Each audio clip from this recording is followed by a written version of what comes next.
വിപിൻ ദാസിന്റെ സംവിധാനത്തിൽ പൃഥ്വിരാജ്, അനശ്വര രാജൻ, ബേസിൽ ജോസഫ്, നിഖില വിമൽ തുടങ്ങിയവർ പ്രധാന വേഷം കൈകാര്യം ചെയ്ത് ഏറ്റവും പുതിയതായിട്ട് മലയാളത്തിൽ റിലീസ് ചെയ്തിട്ടുള്ള ഒരു full on comedy package entertainer സിനിമയാണ് ഗുരുവായൂർ അമ്പലനടയിൽ. ഇന്നാണ് സിനിമ റിലീസ് ചെയ്തിട്ടുള്ളത്. ഫസ്റ്റ് ഷോനെ കാണാൻ കയറി. എന്തായാലും പേഴ്സണലി ഈ സിനിമ എങ്ങനെ അനുഭവപ്പെട്ടു എന്നാണ് ഈ വീഡിയോയിലൂടെ ഞാൻ പറയാൻ പോകുന്നത്. ഒരു കല്യാണ കഥ. നമ്മളൊക്കെ 90s-ലും 2000 സ്റ്റാർട്ടിങ്ങിലൊക്കെ കണ്ടിട്ടുള്ള ഒരുപാട് കോമഡി എന്റർടൈനർ സിനിമകളിലെ പല രീതിയിൽ കോൺഫ്ലിക്റ്റുകളും കൺഫ്യൂഷൻസുകളും വെച്ച് പോകുന്ന കല്യാണ കഥകളുടെ ഒരു ആവർത്തനം അല്ലെങ്കിൽ അതിൻ്റെ ഒരു പുതിയ വേർഷൻ കൂടിയാണ് ഗുരുവായൂർ അമ്പലനടയിൽ. ഈ ഒരു കഥയിലേക്ക് എത്രത്തോളം എന്റർടൈൻമെന്റ് പാക്കേജോട് കൂടി പ്രസന്റ് ചെയ്യാൻ സാധിക്കുമെന്നുള്ള ഒരു കൃത്യമായിട്ട് സംവിധായകൻ നടത്തിയിട്ടുള്ള ശ്രമം നമുക്കതിൽ കാണാൻ സാധിക്കും. അത്രത്തോളം ആദ്യാവസാനം കൃത്യമായിട്ടുള്ള ഇടവേളകളിൽ ഹൈ മൊമെന്റ്സ് പ്ലേസ് ചെയ്തുകൊണ്ട് പോകുന്ന ഒരു പാക്ഡ് സിനിമയാണ് ഗുരുവായൂർ അമ്പലനടയിൽ. സിനിമ തുടങ്ങുന്നത് തന്നെ വളരെ ഇൻട്രസ്റ്റിംഗ് ആയിട്ടുള്ള ഒരു പ്ലോട്ട് ട്വിസ്റ്റിലേക്കുള്ള വേ ഇട്ടുകൊണ്ടാണ്. ആ പ്ലോട്ട് ട്വിസ്റ്റ് വന്നു കഴിഞ്ഞാൽ പിന്നെ അങ്ങോട്ട് നമ്മൾ ആ സിനിമയിലേക്ക് അങ്ങ് എൻഗേജ് ആവും. അവിടെ അവർ യൂസ് ചെയ്തിട്ടുള്ള കുറച്ച് മ്യൂസിക്കൽ സംഭവങ്ങളും പരിപാടികളും ഒക്കെ വൻ കിടന്നായിരുന്നു. പിന്നെ അങ്ങോട്ട് ഫസ്റ്റ് ഹാഫ് മുഴുവൻ ഒരു ലാഫ് റയോട്ടാണ്. എന്നാൽ ഇന്റർവെല്ലിന് ശേഷം പടം ഒന്ന് ഡൗൺ ആയി എന്നുള്ളൊരു തോന്നൽ ഉണ്ടാക്കുന്നുണ്ട്. പക്ഷെ അവസാനത്തെ ഒരു അരമണിക്കൂർ, ആ തേർഡ് ആക്ട് കിടിലനായിരുന്നു. കാരണം ആ ഒരു അരമണിക്കൂർ അവരെ ആ ഒരു ഗോൾ സെറ്റിന്റെ അകത്ത് കാണിച്ചു കൂട്ടിയത് മുഴുവൻ ഒരു ഫാന്റാസ്റ്റിക് ജോയ് റൈഡ് കണ്ട് തീർത്ത ഒരു ഫീലാണ് സിനിമ കണ്ട് തീർത്തപ്പോൾ എനിക്ക് ഉണ്ടായത്.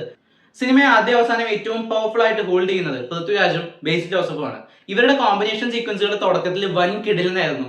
അതിൽ തന്നെ ഒരു ദൃശ്യം റെഫറൻസ് വരുന്ന ഒരു സീക്വൻസ് ഒക്കെ ഉണ്ട്. അത് വൻ പൊളി സീക്വൻസ് ആയിരുന്നു. അതിന്റെ തിയേറ്റർ റെസ്പോൺസ് ഒന്നും പറയാനില്ല. അതിൽ തന്നെ ബേസിൽ ജോസഫ് അദ്ദേഹത്തിന്റെ ഒരു ശൈലിയിൽ നിന്നുകൊണ്ട് വളരെ നന്നായിട്ട് പെർഫോം ചെയ്തിട്ടുണ്ട്. പൃഥ്വിരാജ് പുള്ളിയുടെ എല്ലാ ശൈലിയും ബ്രേക്ക് ചെയ്തിട്ടുള്ള ഒരു പെർഫോമൻസ് ആണ്. ഇതുവരെ കണ്ടിട്ടില്ലാത്തൊരു ഫേസ് ആണ് പൃഥ്വിരാജ് ഇതിൽ പ്രസന്റ് ചെയ്തിട്ടുള്ളത്. കഴിഞ്ഞ സിനിമയായിട്ടുള്ള ആടുജീവിതത്തിൽ നിന്നും ആ ഒരു കഥാപാത്രമായിട്ടുള്ള നജീബിൽ നിന്നും ഈ ഒരു ആനന്ദത്തിലേക്ക് എത്താനുള്ള ഒരു ട്രാവലിന്റെ ഡിഫറൻസ് എന്താണെന്നുള്ളതാണ് പൃഥ്വിരാജ് എന്ന് പറഞ്ഞിട്ടുള്ള നടനെ മാർക്ക് ചെയ്യുന്നത്. യോഗി ബാബു, ജഗദീഷ്, ബൈജു എന്നങ്ങനെ പറഞ്ഞു തുടങ്ങി കഴിഞ്ഞാൽ തീരാത്ത ഒരുപാട് കാസ്റ്റ് ഈ സിനിമയിലുണ്ട്. അത്രത്തോളം കഥാപാത്രങ്ങളെ മാക്സിമം നന്നായിട്ട് പ്രസന്റ് ചെയ്യാൻ സംവിധായകന് സാധിച്ചിട്ടുണ്ട്. സിനിമയുടെ മറ്റൊരു മികച്ച പോസിറ്റീവാണ് മ്യൂസിക്കൽ സൈഡ്. ഇതിൽ 2 പാട്ടുകളാണ് പ്രധാനമായിട്ട് വരുന്നത്. അതിലൊരു ഡാൻസ് സീക്വൻസ് ഉണ്ട്. ആ ഒരു ഡാൻസും സംഭവങ്ങളും ഒക്കെ അടിപൊളിയാണെങ്കിലും അതിന് ബാക്ക്ഗ്രൗണ്ടിൽ വന്ന പാട്ട് അത്ര മെച്ചമായിട്ട് എനിക്ക് ഫീൽ ചെയ്തില്ല. പക്ഷെ ക്ലൈമാക്സിനോട് അടുപ്പിച്ചൊരു പാട്ട് വരും. അതിന് ക്ലൈമാക്സിൽ ഒരു കിടിലും പ്ലേസ്മെന്റും വരും. വൻ സംഭവമായിരുന്നു. അത് തിയേറ്ററിൽ എക്സ്പീരിയൻസ് ചെയ്യാൻ നല്ല രസമുണ്ടായിരുന്നു. ആ പാട്ടും സീക്വൻസുകളും ഒക്കെ.